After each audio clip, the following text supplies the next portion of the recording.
Hello, everyone, and welcome to another edition of Taking Over. I am OLED Ed Fries, and I'm joined by the one and only the natural astridpizarro. Hello to our friends in the chat. We've got Barry Monkey saying hello, everyone. We also have Barry Monkey doing the same thing to me that when he walked in as Astrid did when she walked in. What a wonderful finish to NXT. The crowd chanting, Mello's guilty, and then the one guy chanting, no, he's not. Near myself laughing, couldn't have written any better. You know, sometimes the crowd does something right in wrestling, and it was fun. It was innovative. It wasn't anything distracting. It was great. We got a wonderful friend, Noel Token, jumping in and saying hello. Hello, Mr. Noel. You know, the tribal chief will be back on Friday, so we all got to put up our ones for the tribal chief. But no, this was a fun edition of NXT. Wasn't the most mind-bendingly most important episode of NXT ever. It was fun.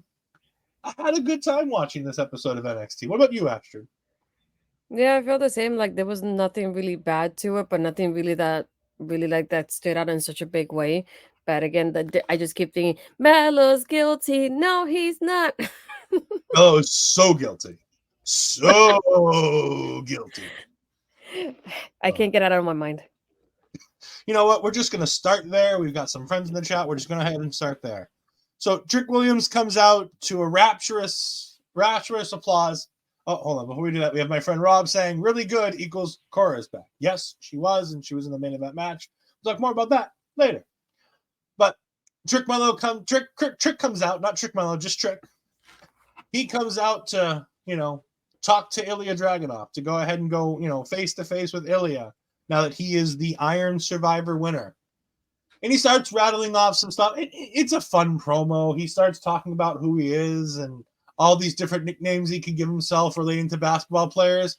And then he pulls out, I know I'm dating myself, but it's Rick James, bitch. It's Trick James, though. It's Trick's James, bitch, as he calls himself. Just great stuff from Trick tonight. Just on top of his game, showing why he is the star he is. This guy has everything except the experience in the ring, which will come. But he could be the face of a company. I don't know if he can be the face of WWE, but I feel like he can be the face of a wrestling company, a prominent wrestling company. He's got the height. He's got the look. He's got the mic skills. The crowd loves him. The crowd can also hate him. Like, he has everything he needs to be able to be a top star in any wrestling company. And yes, is he the most talented in-ring wrestler? No, not yet. Not yet. He's much better than he was. He's vastly improved from where he used to be.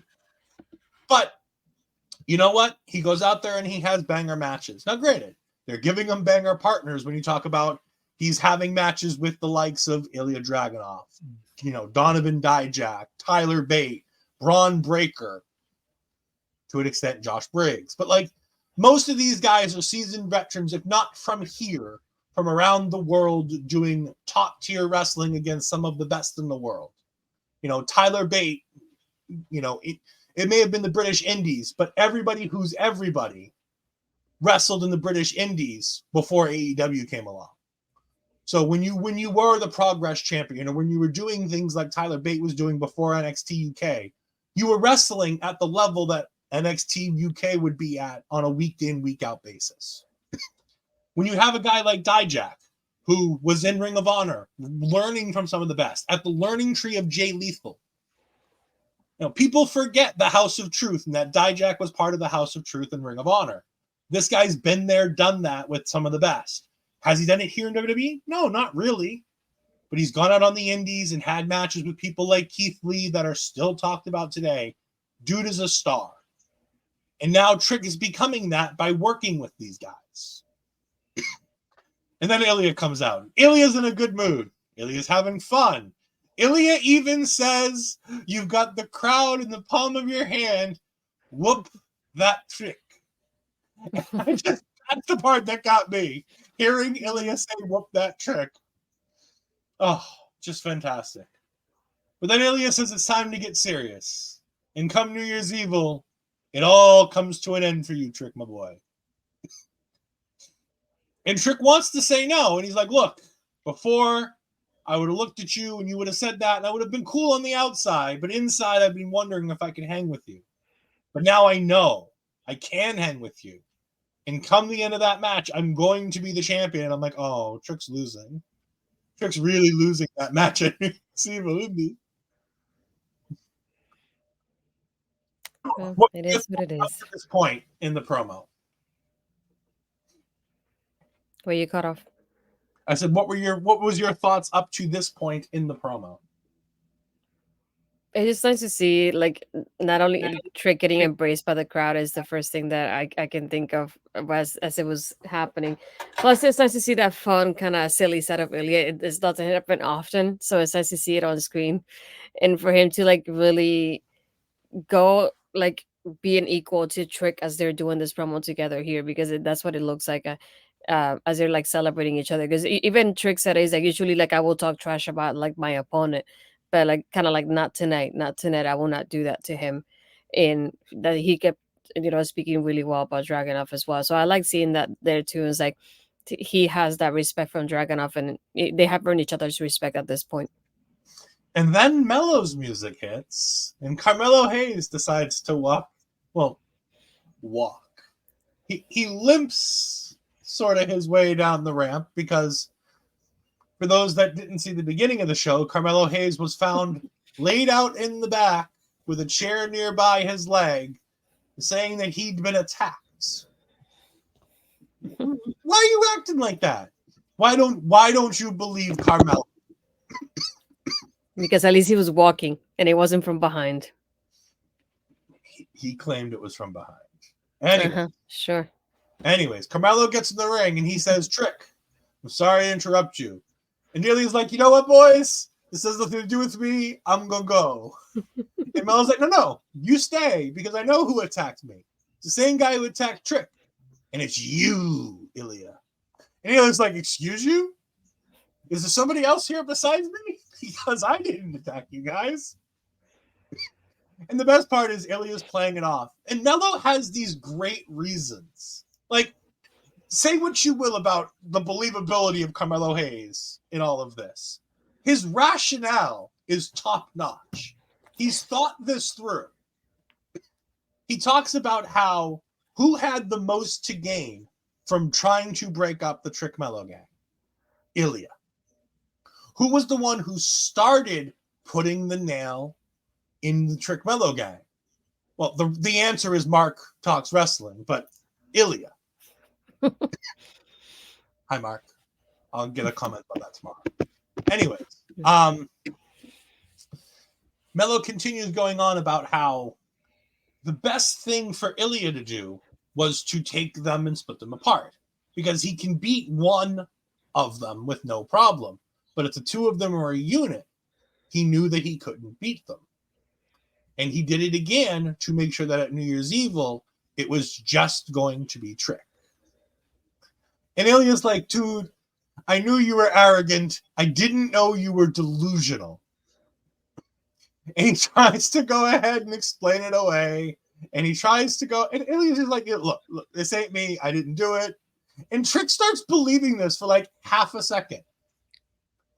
And then I think the moment it all switched for Trick was when Ilya looks at Melo and goes, look, I don't know what's going on between you, him, and what's happened to you. But I don't know who attacked him, and I don't know who attacked you, if you were even attacked at all. And that's the moment that Trick started asking a whole lot more questions.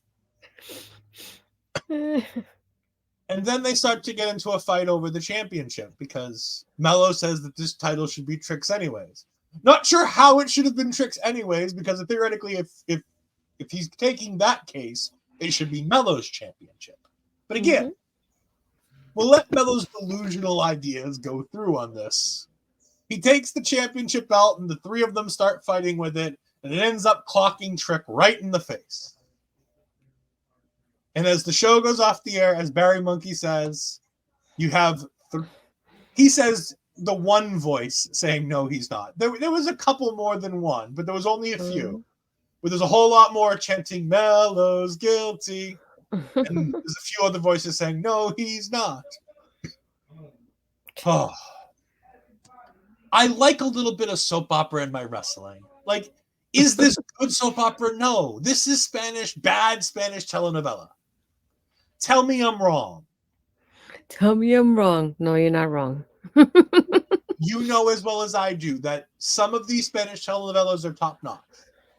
Most of them have the level of acting that Carmelo Hayes gave us tonight. We have our friend Noel Token saying facts. And I don't know if it's facts to what I'm saying or facts to Barry Monkey saying it's NXT. Everyone gets attacked backstage. Melo just had to stand there for 10 minutes. He didn't need to do it himself. No, if he was in the parking lot, he would have been attacked. Backstage, you're typically okay. You're more vulnerable in the parking lot than anywhere else because it is, as we know, the most dangerous place in the world is the NXT parking lot. Very true. Ashton, your thoughts on all of this as a whole? There you go. Facts to what you're saying. Facts to what I'm saying. Yes. No, this was so fun because I just kept thinking, I was waiting for that moment that maybe in NXT Anonymous would kind of show us on screen what was happening and give us that moment with the footage, either Carmelo or Trick's attack, like either one. And I would have been happy with just seeing either one of them, just to see everybody's attention grabbing it and everybody go, ooh, and they have something like what happened tonight, be like, oh, Melo's guilty kind of chance, and then ending the show that way. And that's what I was hoping for. But still, this was just as good.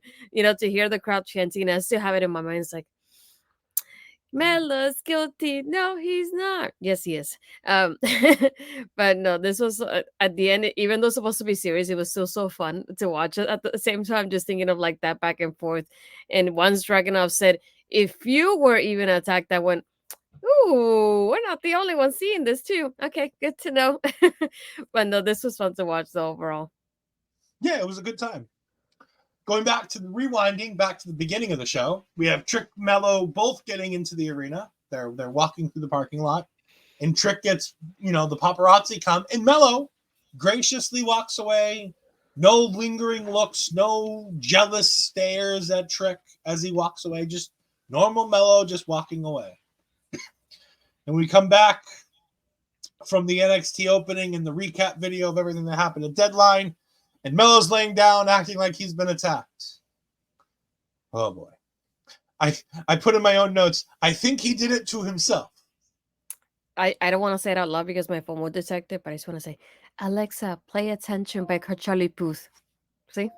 She heard. Attention by Charlie Puth from Spotify. And we're going to mute Astrid while she tries to figure out how to turn off Alexa so we don't get demonetized on our Twitch channel. But before we can get anything more from Carmelo Hayes backstage in the attack on Carmelo, we hear somebody bitching and I'm sorry to say, bitching in the background. And of course, it's Cora Jade in the ring. I had hoped her promos had improved.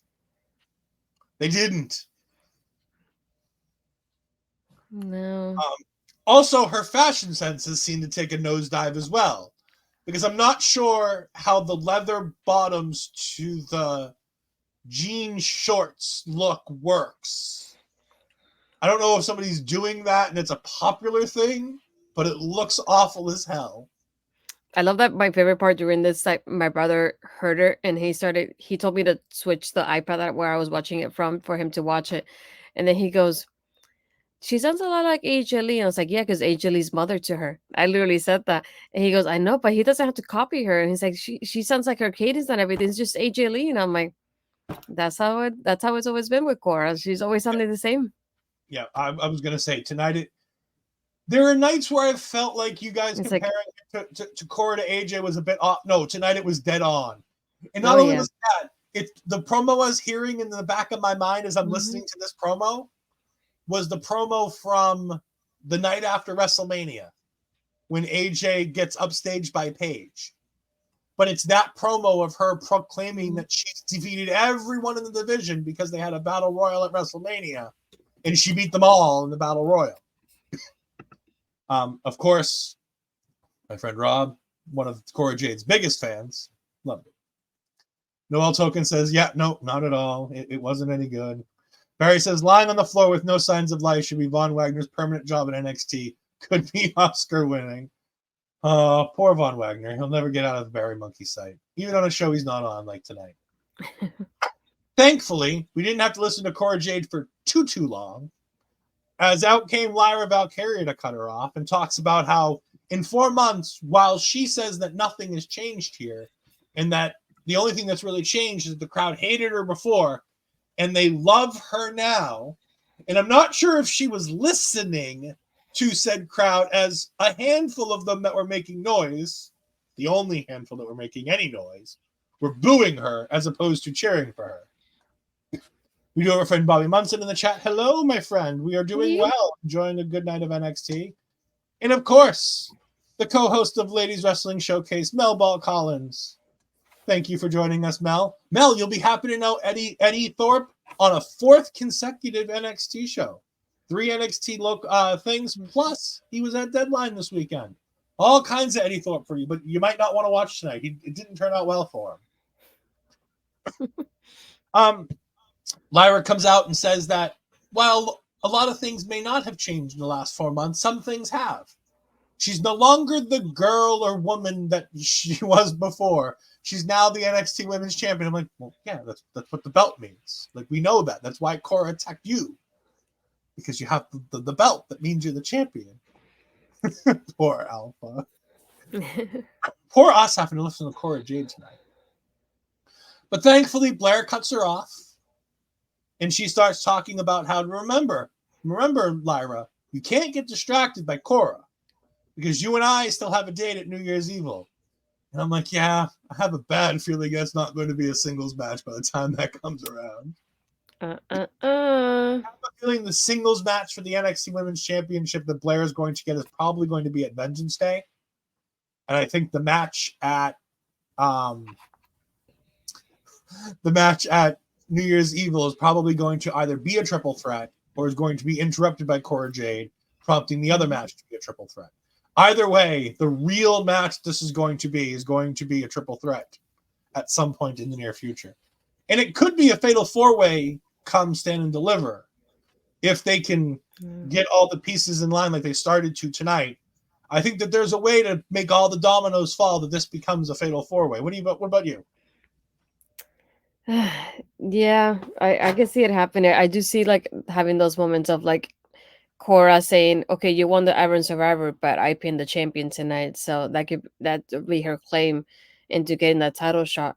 It's Blair gonna like it? Definitely not, because she's definitely want her 1-on-1 instead of having a 3-way.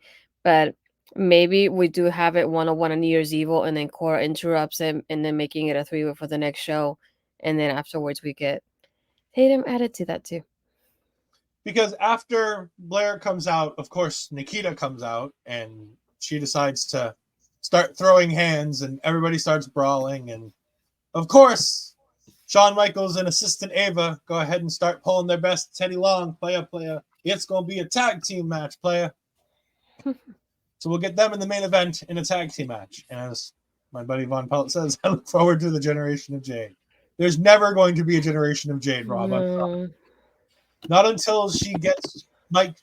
She needs to go to whatever school they sent Roman to learn his promos, because Roman was really bad at promos, but the tribal chief is really good at cutting promos. And I know people are sick of Roman, but the promos the entire time since he came back after the beginning of COVID have been fantastic. This run for him on the microphone is the best it's ever been. The in-ring stuff might not be the best it's ever been, but at least the stuff on the microphone, he is a new man. He has done what he needs to do, and it might not be a bad idea to have Cora Jade go wherever he went, because he certainly learned a lot from whatever they did with him. And I know one of the things he did was improv lessons. We then get the 6-person tag set up as Metaphor comes to the ring.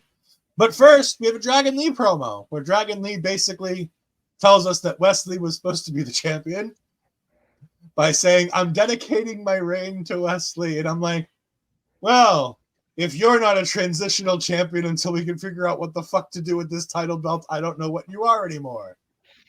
Did you get the same feeling with this where he's like, I'm going to defend it just like Wesley did? And I'm like, oh, that's what was happening. I was waiting for my brother to tell. He was watching it with me, and I was waiting for that line to be like, brother, because I'll be like, from Wesley to Dragon Lee. I was just waiting for that one line. And said, you could have given it to me, Dragon Lee. But yeah, it gave me the, yeah, hermano. He went Carolina, which is close enough for not, not entirely the same. But yeah, just like seeing that, it just like, I'll live up to your standards kind of thing, because we're not getting you for a little while. But at least I'm hoping they do continue doing what they're doing with him right now. It makes him look good, continue to gain the momentum, and keep the championship where it usually is, like elevated there as well. Yeah, and I mean, Noel comes in and says they want Dragon on main. I mean, he's going to continue appearing on SmackDown. Don't get me wrong. Yeah. It's going to be much like the Dominic Mysterio thing. He's going to be on both shows. He'll defend probably weekly on NXT until they have a game plan. If you're thinking that Dragon Lee is going to be champion for more than a couple months, I doubt it. I don't even think he's in the championship match of Stand and Deliver in 4 months. Like, that's how short I think this title reign is going to be. By the time we hit Vengeance Day, I think he loses that title probably at Vengeance Day if he hasn't already. Yeah. And that whoever defends it at Stand and Deliver isn't going to be defending it against Dragon Lee. Barry Monkey says Paul Heyman has massively helped Roman. Roman is able to do enough in promos to build on how Heyman has built him up. Yeah, I mean, Paul Heyman has made a career out of making people be able to carry a good promo. But it's more than just Paul Heyman. Roman himself has elevated in his own right. Mm-hmm. And again, that's a topic for another day. But I just think that there's a similarity between, yeah. No, I read it in I read it in the way Barry voice. Yes. Yeah. But we do find out that there's going to be an open challenge tonight, and we'll see who answers the open challenge. They might even wink at Astrid. Anyways, we get to the 6-person tag with Metaphor and JBBJ and F, as I have it written in my notes, and Fallon. Tiffany Stratton watching on midway through the match, watching television.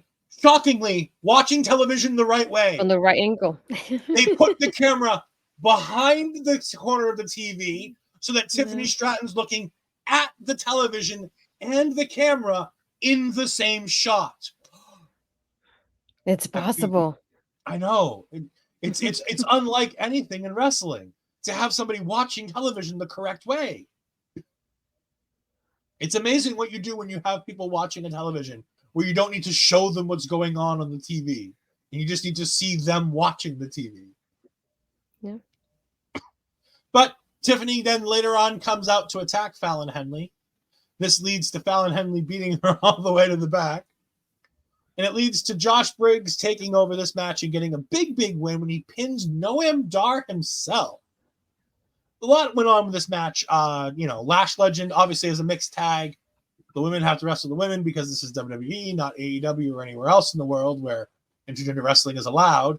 So Lash Legend wrestling Fallon Henley, and then the men have a tag team match as well. What did you think about this match in its entirety? I did like the part. There was a point too. Then Cora is distracting the referee, and Brooks goes and tags in Josh, and then the referee doesn't see it, so he makes Josh go back, and Brooks has been there for quite a while, so he's like kind of like that rag doll, as I like to call it in this match. He's been there for quite a while, and he isn't able to get that tag because the referee's like, I didn't see it because he was distracted, and to go back and give Josh that hot tag, and for him to get a reaction to the hot tag in itself, and to be able to get that win and keep that momentum going, even as Fallon has left him all stranded. I was thinking they were going to lose it at that moment, but then when he did, I was like very surprised about it. But it just goes to show what would happen later on with the team backstage when they reflect on the win and the way Josh won it as well. Because I'm like, are we nearing a breakout from JBBJ? Because that will be kind of interesting. But I'm still like torn about it. Like, I'm not sure if it'll happen, but still like seeing like tonight the victory and then the result of it later on and how the tension grows within the group now. What do you think about Barry's comment here? Poor Fallon being lumbered with those two useless clots, meaning Jensen and Briggs. Yeah, I like Fallon, and she's growing on me. So, I'm really getting sick of this top shelf Fallon Henley. At least they explained it this time around. We'll talk about that more. They didn't need to explain it. We understood what it was, but I mean, it's know. nice. It's nice We'll to get get a to that backstory on it. I think they mentioned the Iron Survivor. They mentioned more about it. So Yeah, they did. Yeah. No, I mean, I think Briggs has a big future ahead of him. I think that they have plans for Briggs. And yes, she is your favorite because, as Noel Taken says, "Yeehaw, bitch." You know, Briggs getting this big win is important because it does exactly what he thinks it does. Is it propels him into a potential for a Heritage Cup championship match. We'll talk more about what the team thinks of that. But ironically, I didn't think that Tiffany was watching to attack Fallon in this. I had my own little fantasy booking in my head where going back to Tiffany congratulating Briggs, and I thought she might have been impressed by Briggs in the Iron Survivor, and she might be looking for like a bodyguard heater type of person. And I'm like, who better to be this big badass guy, bouncer type dude like a Josh Briggs to back up Tiffany Stratton? I thought that would have been interesting. Plus Not going the against Fallon in that sense too. Yeah. It's definitely not looking good for Jensen. He is certainly looking like the Marty Jannetty of that group right now. If we're looking at that group and going, who's Marty Jannetty and who's Shawn Michaels? Shawn Michaels is definitely taking a liking to Josh Briggs a whole lot more than Brooks Jensen. But Briggs gets the big win. JBBJ get the big win over Metaphor. I always like to see Metaphor lose. Lash again looked relatively pretty good tonight. Not great, not awful. She looked pretty good. Nothing to complain about. I know. I've had to be nice to Lash Legend for an entire week. Do you understand how hard this has been? Hold on. Do you have a fever? Are you warm? Let me check on you. No, I'm good. Okay, you're not sick at I least. have a lot of other symptoms of other things, but no fever, so we're good. We then get a backstage segment with Mello being cleared by the doctor as there's nothing wrong with him, that we know. And that Trick says, well, that's great. You'll be able to go to SmackDown this week to take on Grayson Waller. And by the way, how great is it that it's Grayson Waller that he's going up against in this match on Friday night in the United States tournament? For those that missed it, over the weekend, Shawn Michaels did announce, I believe it was Sunday. It was Sunday, the day after TakeOver. Deadline. Deadline. Might as well be. I wish they just start calling them takeovers again. I really do. But no, Shawn Michaels has announced that Carmelo Hayes will be the NXT representative in Logan Paul's United States tournament for the #1 contender. He claims that he doesn't know exactly who attacked him, but the way that he was attacked, he recognizes it, and he's going to go ahead and confront them in the ring tonight, which led to our main event segment. And we don't see them again for the rest of the night, which is good because we needed to see other things. Speaking of other things, we get the introductions of all the men standing in a row. Well, standing in 2 rows. As we have the introductions of the men's breakout tournament participants. We had Trey Bearhill. We had Percy Watson, Dion Lennox. I'm sorry. They gave him almost the exact same stupid pair of glasses that Percy Watson used to wear. And I know you know who I'm talking about. I'm not wrong. Tell me I'm wrong.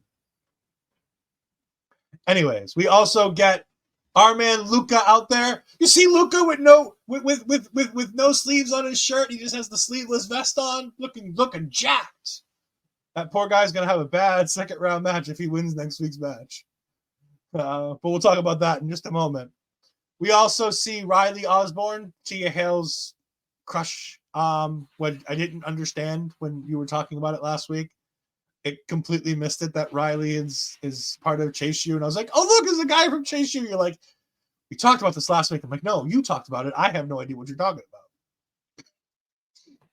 We also saw Keanu Carver, Myles Borne, and of course, Femi.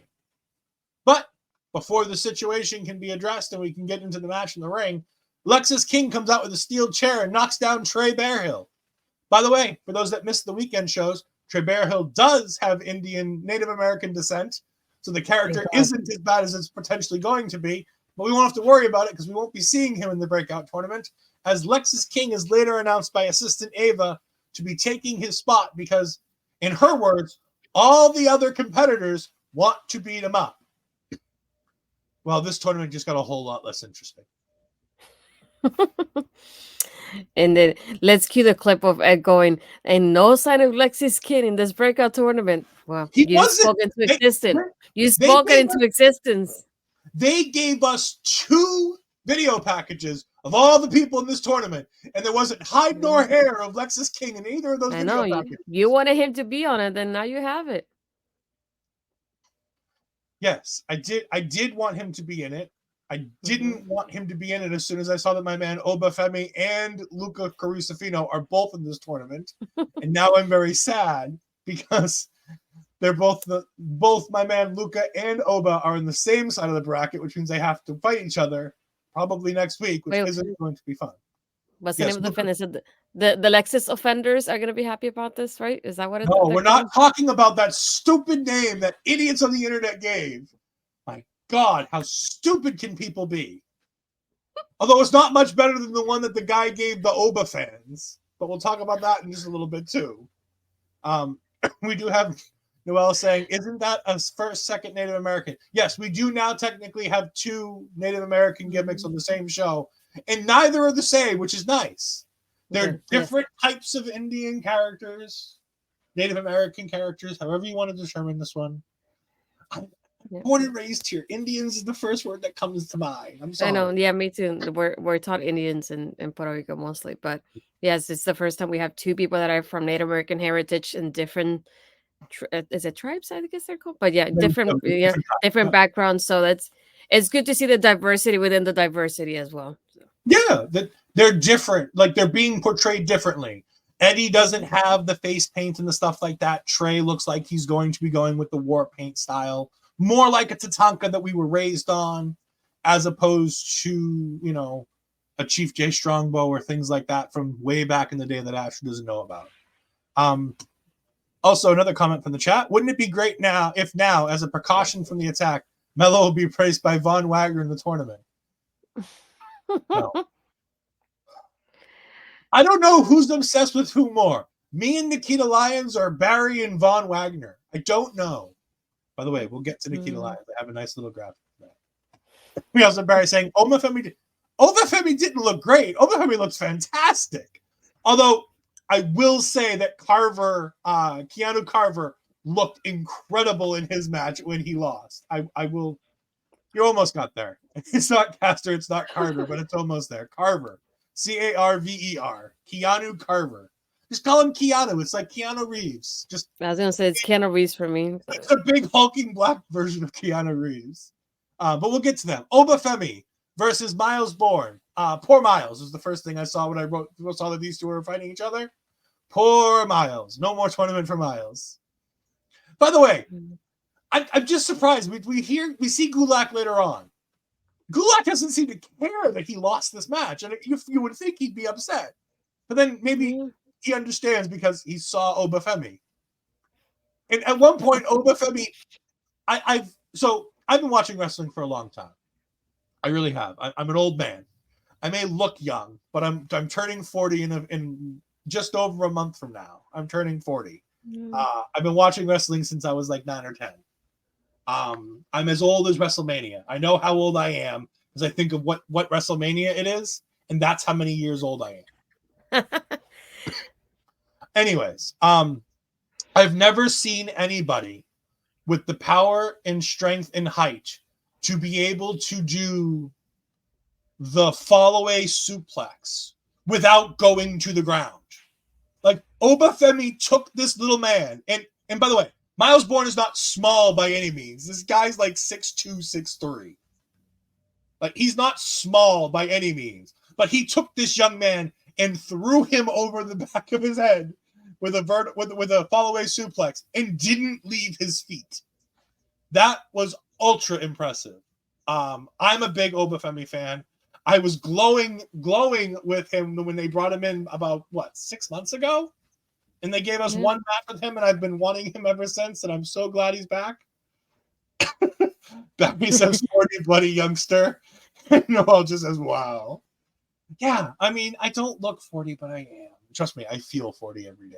Trust me, Anyway. I don't look 32 either, and I feel like a granny, but it's okay. Oh, quiet children. Anyway. Yeah, no, there's really not much to this match. Myles tries his best. He gets a good showing in here, but this is all about Obafemi getting a big win. What do you think of Obafemi and Myles Borne here? I miss Obafemi on screen because, like you said, there's nobody like him right now. So like to see the way he handles him, it was incredible to watch. So I was like, I felt bad for Myles though because I knew he's one of those that I really wanted to see more of him, and I thought this would have been it. And then I saw he went up against Obafemi, and I went, well, it ain't gonna happen this time around. We're gonna have to wait a little bit longer. But I'm hoping that he's one of those like he gets highlighted a lot during this breakout tournament because I feel like Oba will be great to see more of. Yeah, big, strong boy. Big. Unlike Tyler Bate, he is actually both big and strong. We'll talk more about Tyler Bate in a minute. Your thoughts as a woman, your thoughts on part of the internet deciding that the Obafemi fans are going to be called the Oba feminists. What is it with the fandom names lately? I can't do it. I really can't. Hey there, long time no see. Yeah, this ain't it.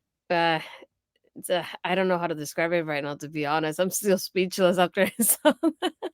Oba feminist, getting part of that feminist. I mean, it's a good way to get people's attention. Some of them are not even gonna try doing that. So, you know what? It's definitely better than the Lexus offenders, because that's just a terrible, terrible name that doesn't like.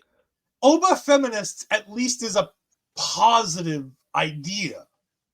The other one, Lexus offenders, is not a positive ideal in any way, shape, or form. So it's nice. There's probably some white lady somewhere saying that. So, It is a bad pun, and you know what? It's a terrible one. People with bad takes and bad puns. Sometimes they just need to be called out for how stupid they are. Oba pins, if anybody cares, Obafemi used a power bomb. A beautiful, beautiful bomb. Did you like the pop-up where he pops him up, holds him there for like 2 seconds to make sure Myles is in the right position before he slams him down through the canvas? It was fantastic. We then get Nikkita, Lyons, and Lyra Valkyria backstage talking about the match that they're about to have coming up. They both basically agree that, they've each got their person that they need to take out here, and Nikkita's going to focus on trying to make sure that she takes care of Blair, which leaves Cora, Jade all for Lyra Valkyria, and Lyra says, that sounds great. And she opens her locker to find her picture of her and Becky that she has pinned up in her locker is no longer a picture of her and Becky, and goes, Nikkita looks at her and goes, hey, when did you take that photo with Tatum? And she's like, what? And she looks at She said, that's not Tatum, that's Beck.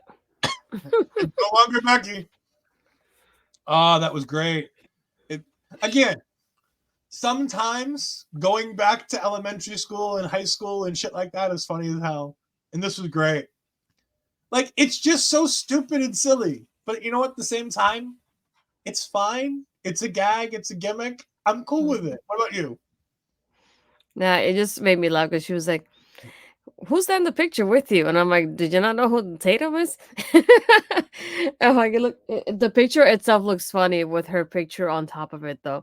And like, see Lyra looking at it like, but that was Becky, though. Like, you can still see Becky's long red hair in the photo. Like, she literally just cut a face off of one of her own photos and like taped it onto Becky's face, which is just the funny thing.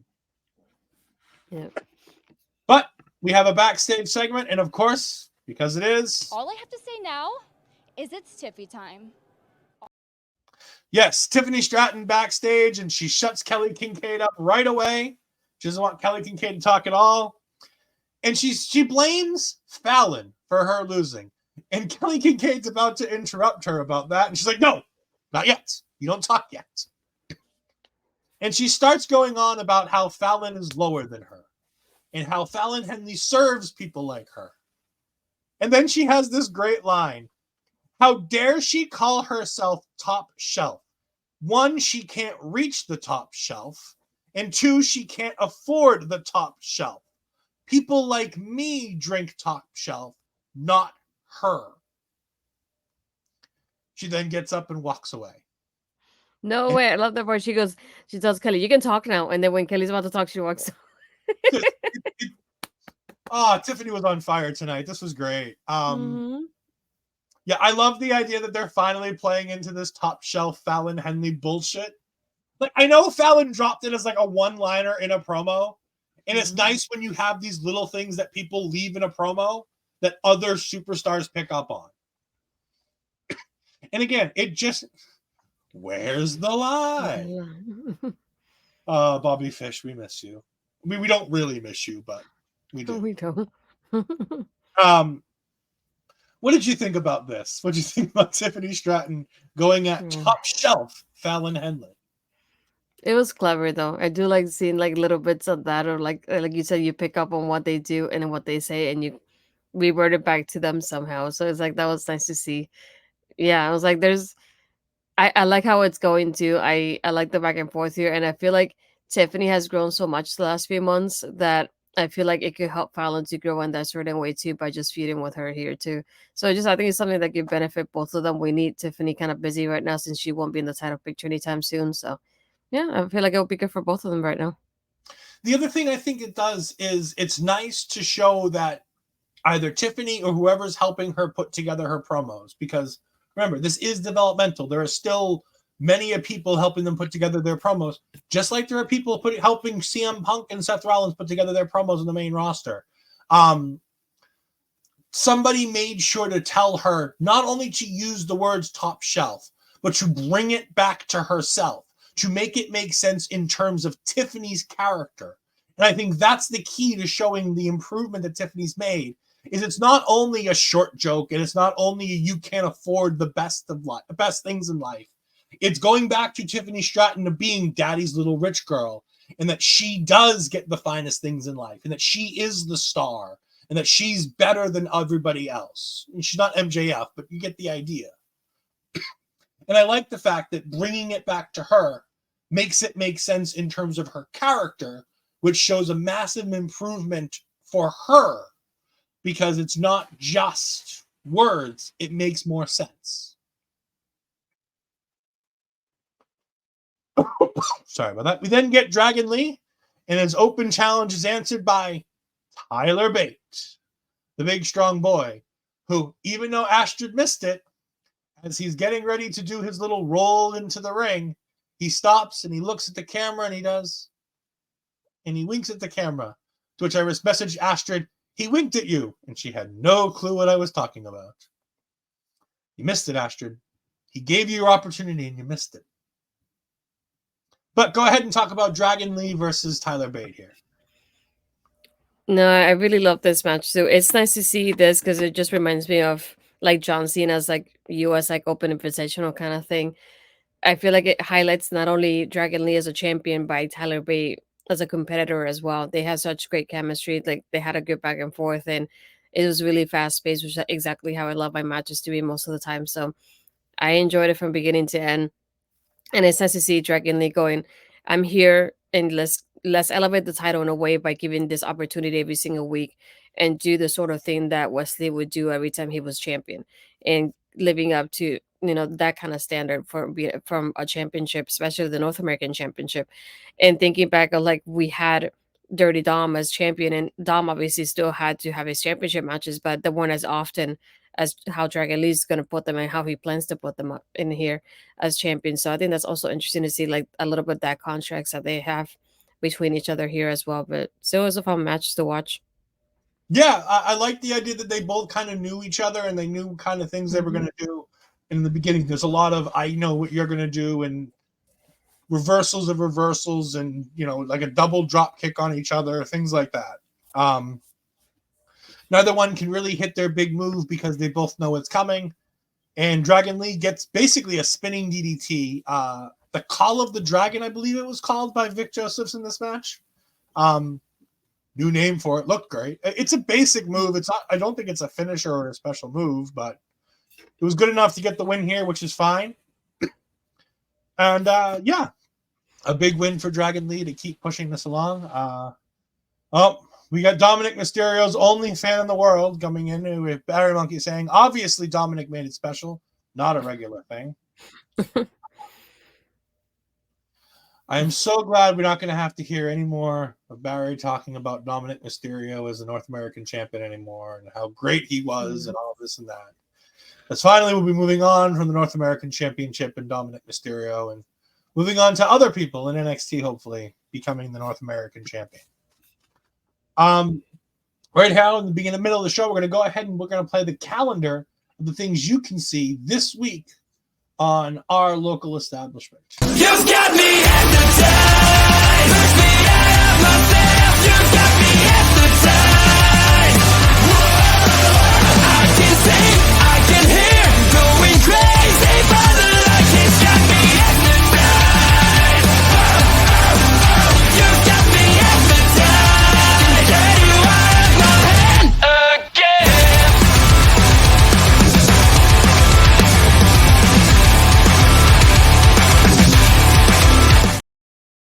And yes, you did not read that incorrectly. There is going to be coverage of Ring of Honor's final battle as my tag team partner, astridpizarro, and potentially I am going to have to watch Ring of Honor's final battle. It's taking For over one without match. being taken over. For one match, because I really could care less about anything else. I'll be honest, I know of 2 matches on the entire card. It's all about the main event. Who cares about everything else? Is the main event the match? I think that's the main event, the Athena versus Billy Starks match. Okay. I just want to make sure that was the main event because it feels like the main event, but Yeah. you know, I'm excited to hopefully somebody else who watches more often and knows who these people are better than I do, and the stories are going to be going into it. Otherwise, you're going to get Crazy Ed, who has no idea about Ring of Honor, an AEW Ring of Honor. I know lots about the other Ring of Honor. You'll see this version of AEW Ring of Honor with me. That's going to be a fun time. Anyways, we get JBBJ backstage, and Fallon's apologizing for walking off on them. And then Briggs is like, hey, now that I beat Noam Dar, I should be able to get a chance at the Heritage Cup. And it did not go well with his tag team partner. His tag team partner did not agree in any way, shape, or form with the idea that Josh Briggs should be going for the North American for the Heritage Cup. It's a rule. It's a rounds match, and Briggs, you're all about the knockout. And he's like, yeah, but if I knock him out, then the match is over and I win. Briggs is great. Jensen's an idiot. Jensen's going to cost him this match, isn't he? He's going to be the corner man. He's going to be the reason why Briggs loses this match, isn't he? I got a terrible feeling that's going to happen. Barry Monkey says, is Ring of Honor still a thing? Never hear of anyone that's watched. Yes, AEW's Ring of Honor does still exist. Not many people go see it live. Not many people watch it on television because it's not on television, because it's on Honor Club and only on Honor Club. So, yeah. There are some wonderful people who wrestle in Ring of Honor. Don't get me wrong. In the AEW Ring of Honor. I feel like there needs to be a distinction between Ring of Honor and AEW Ring of Honor. Yeah, it's like I always say ECW and the WECW. Yeah. No, they but are two totally in separate things. Yeah. I know I don't catch up on this version of Ring of Honor. I didn't watch Ring of Honor like before. I knew about it a little bit later because of the Young Bucks. Don't at me for because of that. But I didn't watch it like regularly. I did watch a couple of like the pay-per-views here and there, like the last pay-per-view they had when Roxy won the championship, for example. And I went to Supercard of Honor in New Orleans. I forget what Supercard of Honor that was, the number, to be honest. That's when I got introduced to like Punishment Martinez and other people. That's why I really became a fan of him. But watching this Ring of Honor, I've watched it at the taping because I went to the first taping here in Orlando, and after that I kind of fell off of it, but I definitely got the Honor Club because I want to catch up on it. And then hearing that Billy's gonna be that main event and Athena, I knew I had to watch the pay-per-view, so that's why I wanted to do the post show. And this one cannot get rid of me, so that's why.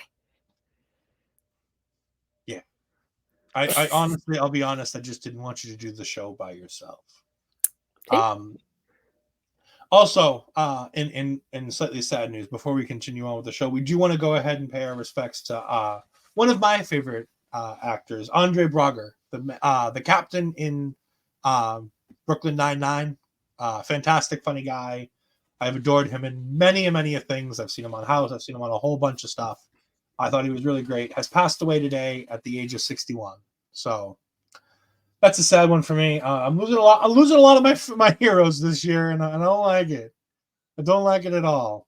But yeah. Moving on, we do have Mel's favorite wrestler Eddy Thorpe here, as he goes ahead and wrestles against Dijak. But before we get that, in a backstage, so Eddy Thorpe comes to the ring. We get a backstage promo where we get Lexis King with assistant Ava talking about how great it was that he went ahead and attracted Trey. And she's like, no, it's not great. He's like, is he mad? And she points to the office. And she's like, yeah, of course he's mad. He's pissed off. But assistant Ava says that Lexis will replace Trey Bearhill in the men's breakout tournament, which makes it, again, as I said, a whole lot less interesting. Because if he's in it, he kind of has to win it, right? But they're not going to make him lose to Femi, which is one of the best in the tournament, which is, I think, is going to be the finals. I originally thought it was going to be Riley Osborne versus Femi, because I thought Riley he puts an interesting challenge to Oba. But now that Lexis King is on the bottom half of that other bracket, and for anybody who is looking, spoiler alert, we'll show you who won tonight's match in the next one. But we have Lexis King taking over for against Dion Lennox. And yes, as you see, Femi will be taking on the winner of Luca Carusafino versus Tavion Heights. And of course, Riley Osborne, as we'll talk about later, defeated Keanu Carver in a hell of a match. But first, it's Dijak versus Eddy Thorpe. And then before this match can start, Dijak attacks Eddy during his entrance. And then Eddy throws Dijak against the steel steps, and Dijak gets cut. And the match goes downhill from there. The ref puts on his blood gloves. And they throw Eddy into the corner. And Dijak tries to grab him out of the corner.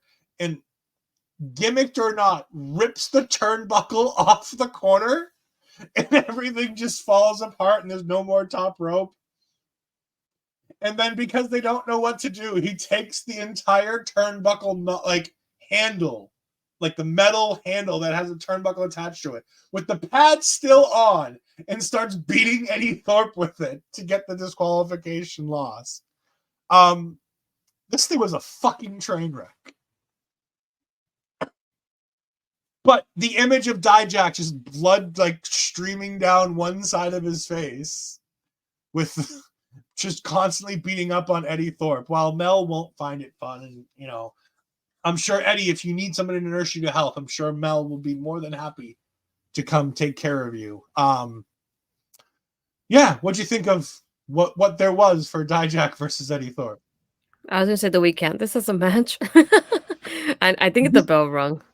The bell did ring for a small period of time. Yeah. Do you think this was the plan? Do you think the turnbuckle falling off was a spot? Or do you think it was oh my God, the actual ring just kind of buckled and the ring pad, the whole turnbuckle came off?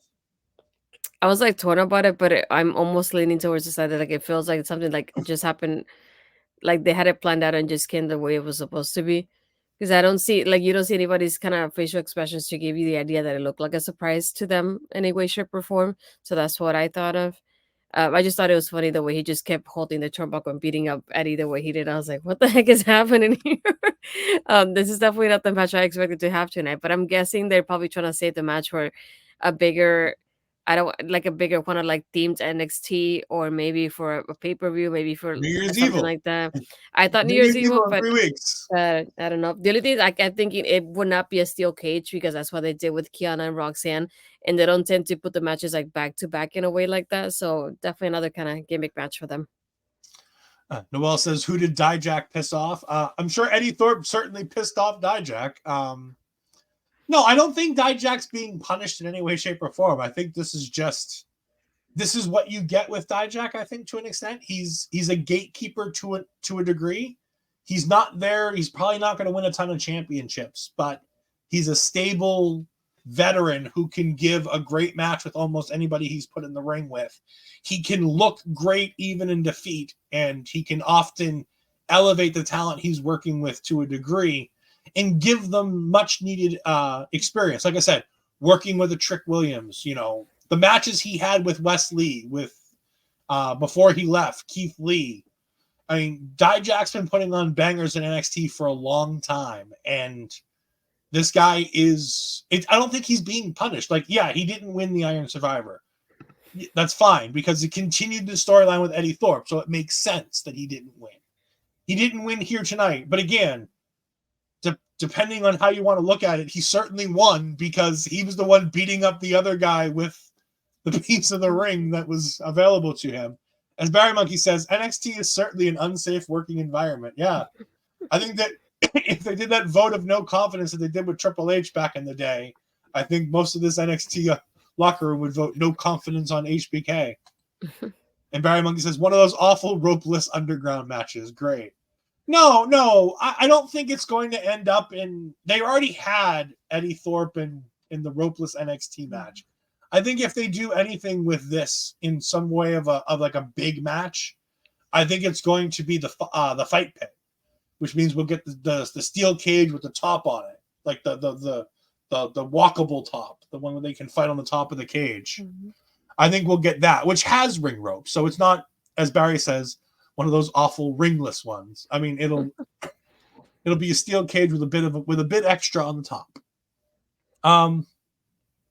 We then get a Chase U segment where we find out that they made $66 from the bake sale, and apparently only $245 from the car wash, which means they must not have enough. Now, they mentioned like a bikini car wash last week. That wasn't just me in my own mind, right? When they talked about the car wash. I think so. Like $245 seems a little low for it, so they must not have had enough bikini-clad young women in the... Those things make a lot of money. I don't know how they only made $245 here. I'm just saying. Math don't add up. Something's wrong down there at Chase U. And this wasn't even Andre with the money. This was the students with the money. Maybe they're learning way more from Andre than we thought they were. JC and Thea talk about going to the student section for Riley's match. And Reggie decides to come in there and hand a big briefcase of what I'm assuming is money to Andre Chase to try to pay off his bills for something. He has a proposition. So again, as Andre said in his Twitch stream that I brought in here when I was in there listening to his Twitch stream, this is definitely a long-term story that I'm interested in. It's fun. It's interesting. It's stupid and it's dumb, but at the same time, it fits the characters. It fits the story. And you know what? You have room for stupid, dumb shit like this on a wrestling show when you have other good stuff. It doesn't all have to be fantastic stuff. And Noel Taken is very nonplussed with $245 for a car wash. Any thoughts here from you about anything in the Chase U segment, Miss Astrid? No, but just like I would like when it all concludes, I would like to go back and kind of connect the dots to what Andre is saying of like the long-term storytelling. If they don't tell us about it, that's the part I'm most interested in. Well, while you're talking, why don't you go ahead and talk to us about the Blair Davenport Cora Jade backstage promo in the locker room? This one made me laugh because Blair tells her, he's like, oh, you stole my moment after winning Iron Survivor. She's like, no, but I didn't though. I was like, the one that came out before me was Lyra. So Lyra stole your moment. It was not me. And she's like, well, it doesn't matter. Whenever you decide you want your match, I'm gonna be the champion by the time you get that match. And they have like a back and forth on that. And then I forgot what the other thing that Blair says. And then Cora goes, I know, I got it. It's going to be you. It's not going to be her. Kind of things like, I got what you told me. I'm going to keep that in mind till like, it's going to be you. And that's when I went, oh no, it's going to be all three of them, isn't it? Yeah. It's certainly not going to be just Lyra. I can tell you that much. Yeah. And it's definitely not going to be Blair versus Cora because God, no, we're not doing that. Yeah, it was a basic promo. We then get a really fun match here. Keanu Carver versus Riley Osborne. I had a bunch of fun watching this match. This was great. Riley Osborne was a bit of a surprise to me.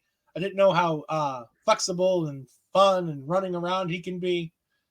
That being said, I don't really care about what happened with here for Riley Osborne because the story of this match for me is Keanu Carver.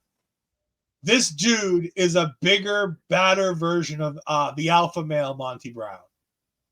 And he has a pounce that Monty and Keith Lee would be jealous of.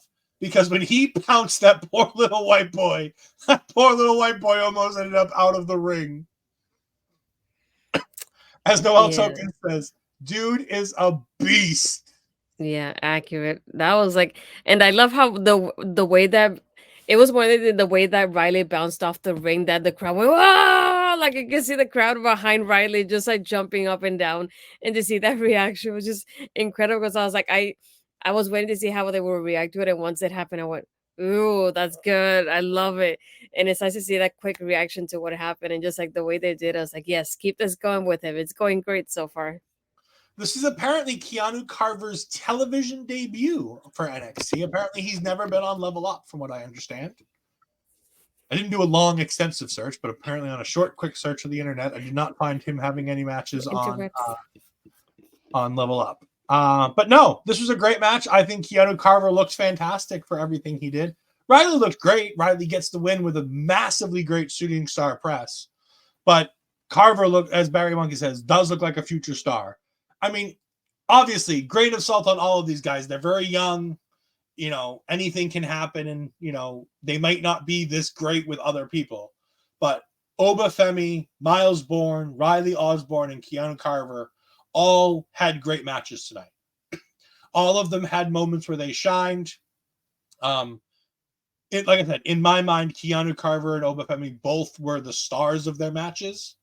But, you know, Riley and Myles did what they could do, and Riley wins. Riley gets a big win in front of his adoring fan, Thea Hale. And we're going to go ahead and throw this in here right now, just because I don't feel like talking about it later. But we have Riley backstage at one point, and JC and Thea are behind her, and Thea's trying to figure out if she should go talk to him. And JC just pushes her in there, and Thea's a dumbstruck. No, she's not dumbstruck. She's awestruck, trying to talk to her crush, and she's stumbling over all her words, and she's saying things she don't mean, and all of this. And Riley says he needs to go take a shower, and she says, yes, you need to go take a shower. I mean, yes, you should go take it. I mean, you're really sweaty. This poor girl's going to get her heart broken, isn't she? JC's going to steal her man, isn't she? I wonder if not steal it, but make it. No, I don't want to say make it. Okay, this is the two things that's gonna happen. First, I think like JC's gonna start talking to him, and then Thea's gonna think, oh, she's helping me because she's my friend. That's the first thing. And it might be that JC doesn't necessarily like him, but she's just doing it to obviously rub off on the wrong side of Thea in that sort of way. And it's gonna make it look like Riley likes JC instead of liking Thea, which is not Thea's not gonna like. So I think those two things are like the what's kind of gonna happen there. Also in this segment, we get Kiana James and Izzy Dame walking in and talking about how cute Riley is. Yeah, I thought it was Brooke Hogan. No, it's not Brooke Hogan tonight. She wasn't talking much, so she didn't sound like Brooke Hogan tonight. Bottle blondes, most of them look alike. Anyways, no, it's Izzy Dame tonight. I recognize who she is. I now know that she's working with Kiana. See, the problem with the first time was I had no idea that Izzy Dame and Kiana James were friends. So I wasn't expecting Izzy Dame to come running in to find Kiana in the women's, rehab room with the doctor's stuff. I just heard a voice and it sounded vaguely like Brooke Hogan because the night before I had watched the entire retrospective of the Aces and Eights. And if you haven't seen the Aces and Eights, it's one of the best and worst stories ever told by TNA ever. I can tell you, I was there when that whole wedding was happening. Brooke Hogan had her moments. She's not as bad as everybody makes her out to be. Anyways, we got Dragon Lee backstage with, as I call them, the Candy Crew. But the Candy Crew is apparently called the what did they call them? I have to go find the actual no quarter catch something. Yeah, the no quarter catch crew. which I said, no, they should just use catch point, which is what Drew Gulak It's catch called point 2.0. Yeah, because catch point was what Drew Gulak called it in Evolve. And since Evolve is now owned by WWE since they bought them, anything that Evolve did is probably owned by either the talent, which is Drew Gulak, or WWE, which is NXT, which means it's fair game to just use catch point. But the no quarter catch. crew, What the hell? like I said, it's the Candyman. You've got Drew Gulak, you've got the Oompa Loompa, Damon Kemp, you've got Charlie in the Chocolate Factory, Charlie, I almost called him Charlie Daniels, Charlie Dempsey, and Myles Borne in the back. Young Randy Orton back there. Mm-hmm. They take a very, very long time to try to decipher whether or not the open challenge thing happens every week. And when Dragon Lee tries to clarify which one of them is taking him up on the open challenge, Drew Gulak says that he'll find out next week. So I'm going to assume that it's Drew Gulak. Or Charlie in the Chocolate Factory. Lord knows it won't be Damon Kemp. The Oompa Loompa will not be the one challenging for the North American Championship. And then it was main event time. And if it's been... I understand that catch point brings up memories of Riddle. I do. I get that because Riddle was one of the first graduates of catch point. That being said, it just makes more sense with Gulak's character if it's catch point. I don't think enough people...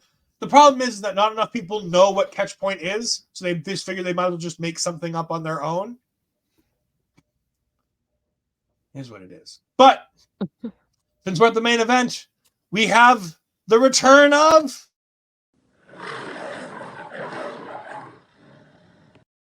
Yes, Nikkita Lyons. The lion roars again. Astrid, go ahead and talk to us about the main event. The other thing about this main event is just like I felt like there was nothing that stood out in the sense of like nothing like I can say, oh, that was amazing, that really stood out. It's more about like the ending here, as we have been like kind of mentioning bits and pieces here and there tonight, because in the match in itself, we have a good kind of team here between Cora and Blair, but we know that's probably not going to last too long because they both are after the same thing. Versus we have Lyra and Nikkita who are working very well because so far Nikkita hasn't said anything about getting involved in the championship. But beforehand, we do have Tatum that is sitting in the barricade just watching the match in itself. But to the more to it, the storytelling here is at the end of the match when Blair has Lyra, she does her finisher move. She actually ends up having Cora and Lyra headbutt, and Cora falls down. And then Blair does her finisher move, and as she has Lyra there about to pin her, Nikkita drops Blair from under the ring, takes care of her on the outside of the commentary table, leaving only Cora, who's the legal person, and Lyra for her team. So Cora takes the moment and takes basically all the work that Blair did, pins Lyra, and actually pins the champion. And obviously that's not great in the eyes of what's happening now, because now we get Cora who's like, I can get a championship out of you because I just beat the champion. After the match, though, we have Nikkita trying to go and console Lyra for not being able to like get the win, but we have Tatum that just, I think she kind of shoved her in a way, if I'm not mistaken, shoved her out of the ring. Nikkita falls and Lyra just basically hugs Lyra. So we have Tatum and Lyra just hugging as the match is ending. Yeah, we also at one point where Tatum was on the outside of the ring with one of Lyra's feathers and just like stroking it around her face, all weird stuff.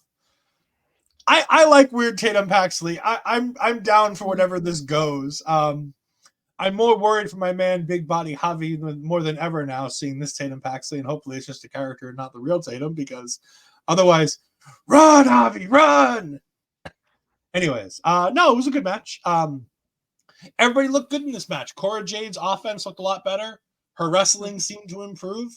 I think she's taken a couple of aerobics classes, shall I say, because there's a lot of gestures in this point that seems like she's embracing the enhancements that may have been made in the off time in the 4 months.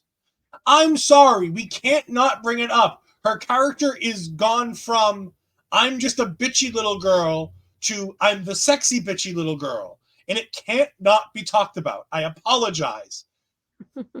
I understand I'm not supposed to talk about it, but you have to. She's made it a part of her character. However, I will say that I like the fact that she's learned from other female wrestlers and she's put a crossed X on the top of her gear to keep everything inside of her gear, as opposed to Tiffany Stratton, who unfortunately had a wardrobe malfunction at Deadline, because I know that because my entire feed went black for about 10 seconds as I tried to figure it out. This is a good match, though. Everybody really did their part. I'm very excited for Lyra versus Blair. I think that will actually be a really good match. I think they have some decent chemistry. I'm surprised to say that I'm looking forward to Nikkita versus Cora at some point, too, because there's definitely something that there's a little bit of a chemistry there when they were in the ring together working against each other that I thought really worked for the two of them. Noel says, I'll say it. Them things were thanging. They were indeed thanging. Like I said, it's not something I want to bring up on a weekly basis. It's not something that needs to be brought up on a weekly basis. However, it's a very obvious change from where she was to where she is. And if it's changing the way her character acts, then it becomes part of the story and in turn can become something we talk about. Is that fair to say? Yeah, that's respectful at least. I'm glad you said it that way. Okay, I was going to say, I brought it up today because it's not just because of the physical. I think that it's her character's acting differently now, embracing what's happened, because maybe she has a higher self-confidence of what she's doing. In terms of Alexa Bliss has been very open on WWE documentaries that she has implants because of the fact that it helps her self-confidence, that she went ahead and she got them for her 18th birthday as a gift from her parents because it was going to improve her mental health, because she could see herself in a more positive light. And if that's the kind of thing, then that's good for somebody to get them if that's the reason for enhancement. In this case, it's probably more of just a physical thing, but it's obviously, it may not have changed, as he says, does it change her wrestling style? It could. Nikki Bella has had many issues with her neck and back because of her implants. And it's one of the reasons why her neck is as screwed up as it is. That plus the rack attack that she did, the way she did it, has screwed up her neck severely. Not even that, but we also have moments like Charlotte had to take some time off because some of her, she had to get them like fixed up as well. So it depends on the person. And like I said, I'm not sitting here and I don't want to have a 10-minute discussion on the fact that Cora got enhancements. That's not the point. I'm saying that the enhancements have changed the way her character looks and feels on screen. She's acting a bit more sexual. She's like, there were portions where she's coming to the ring and after the match where she's very excited about the changes in her body shape and she's proud to be showing them off. And she should be. If that's what's going to make her happy, then that's fine. But it's definitely changed the way her character acts. And I think that's where it becomes part of something we get to talk about here. And I think not only that, but she was also like, she looked a lot more toned. And I think if Mel's in the chat, she will probably say more about that as well. And you can tell she was always like doing poses in a way that will grab attention to like certain parts of her body. And even when she like returned, she has a top that will insinuate that. And it's like, she would go like that and do her pose like that. So it's like, you're going to end up looking because of the way she's bringing it up to you. Yeah, and like I said, and if anybody's offended, please reach out to me in a DM on Twitter, and I will apologize. Like I said, I'm willing to apologize. I don't think I've taken it in any way that should be considered offensive, because I think while I've made vague comments about it in the past, like this is the first time we're talking about it in detail because of the fact that, like I said, we're finally seeing what the change has made to her character. And if it's changing the way her character acts in the ring or acts around the ring or acts on television, then it becomes part of the story to an extent that needs to at some point be brought up just so we can get it out in the open and get it dealt with. She hasn't gotten that much better in the ring. But again, remember, the recovery time for that takes a while. And then it's going to change the way she wrestles because she has to learn balance. I hate to say it, but it's balance. There's an entire new balance that she's got to make sure that she's doing, and it can take some time. I will say that she wasn't at least bad in the ring tonight, which is an improvement because it was a lot smoother today.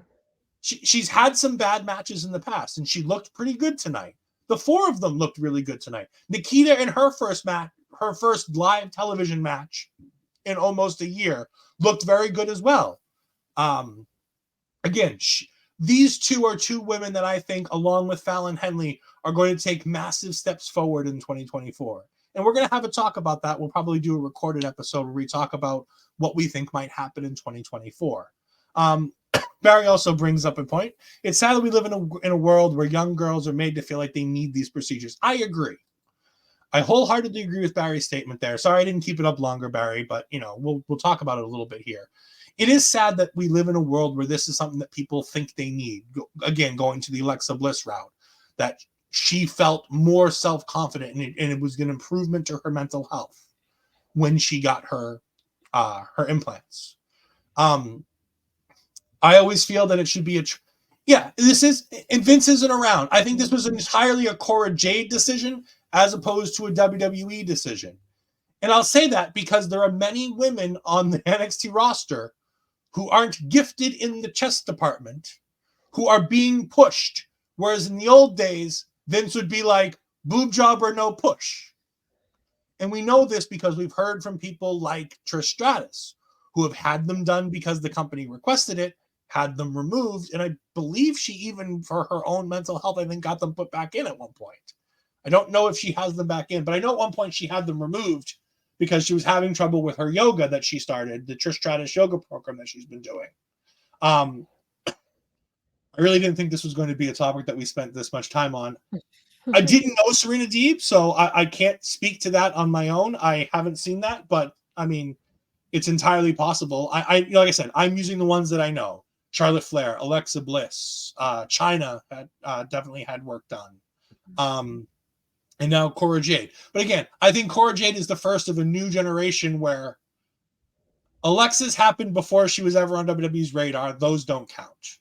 Charlotte Flair had them done after she was signed with WWE. May have been a company decision, may not have been.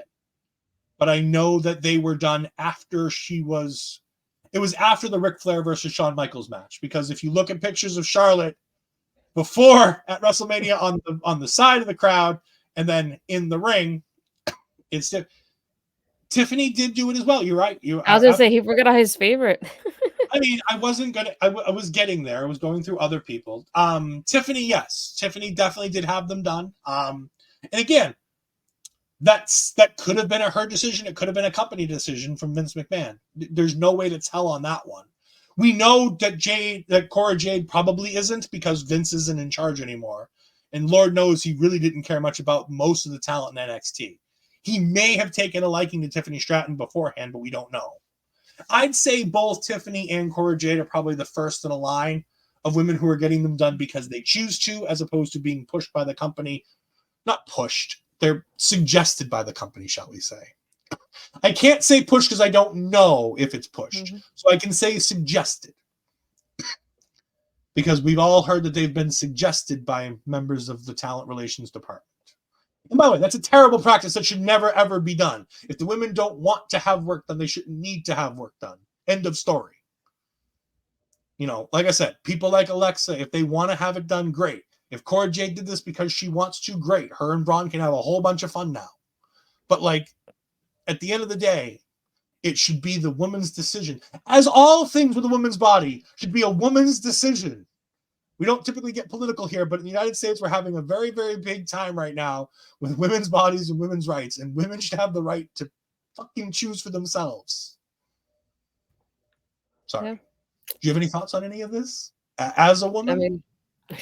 I mean, you said it all. I just hate the fact that it's just in the grand scheme of everything that women wanting to be equals and to be treated and for them to make their own decisions is taken.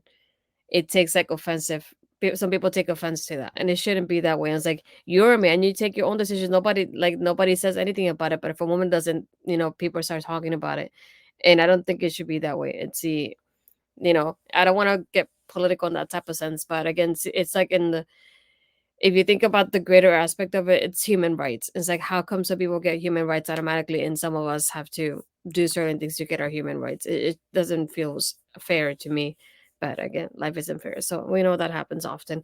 But yeah, it's just as a woman, Barry's the one that described it for me as well, like that. I was like, I feel the same way. I was like, I wouldn't want girls to feel like, oh, I need to get this so I can feel better about myself. I feel like social media has really enhanced, I guess, if you want to say that part of like the self-confidence of like, if you don't look like Kim Kardashian, you're nothing, and it shouldn't be that way. And it's like, not every one of us is going to look like the Kardashians. We all look differently. We all have different shapes and sizes, and nobody should be judged for looking differently either. So 100%.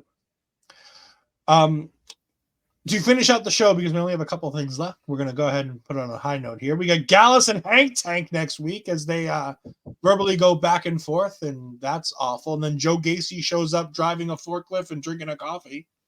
So, I mean, that happened. But we get the breakdown of next week, and next week's a big show. They got a lot of things planned already for next week. I don't know what they're going to add to fill out the show, but that's not a high note. No, I know, but I didn't have anything else, so I figured I'd just go with it. But it's better than the conversation we were having, let's be honest. Like I said, sometimes that conversation needs to be had, but I don't think it should be had on a wrestling program, and I shouldn't be the one leading it. It should be her. She should be leading that conversation.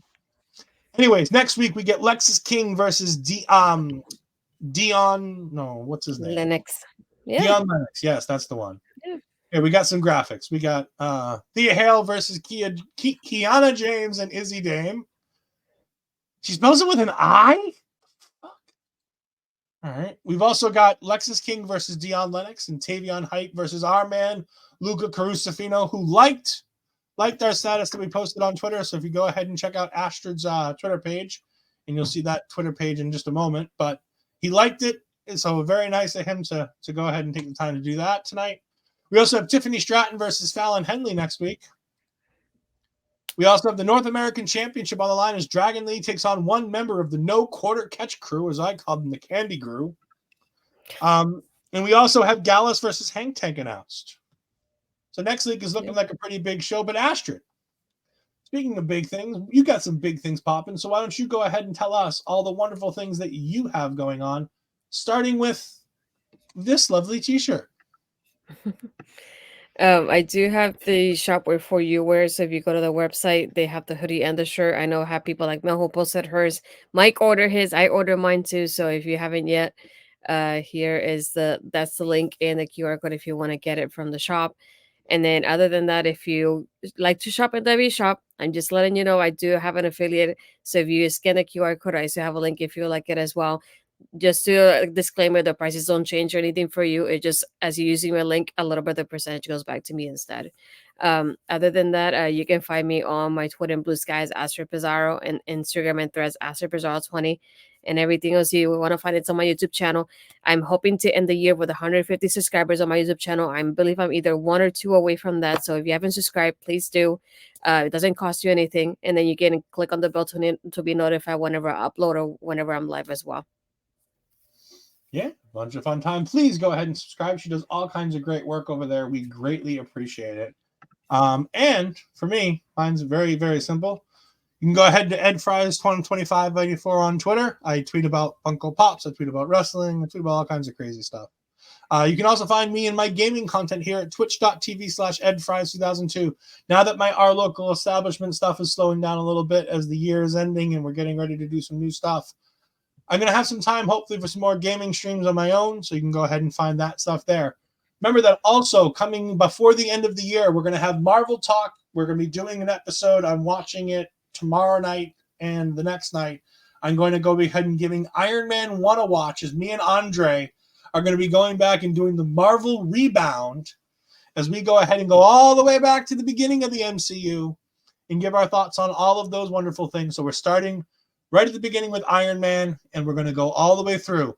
Yes, that includes watching things like The Incredible Hulk from Universal Studios with Ed Norton in it. It includes watching all of the Spider-Man movies, the ones that are recently added to Disney Plus and all that kind of fun stuff. It'll be a complete in-order breakdown of the Marvel Cinematic Universe. I'm looking forward to that.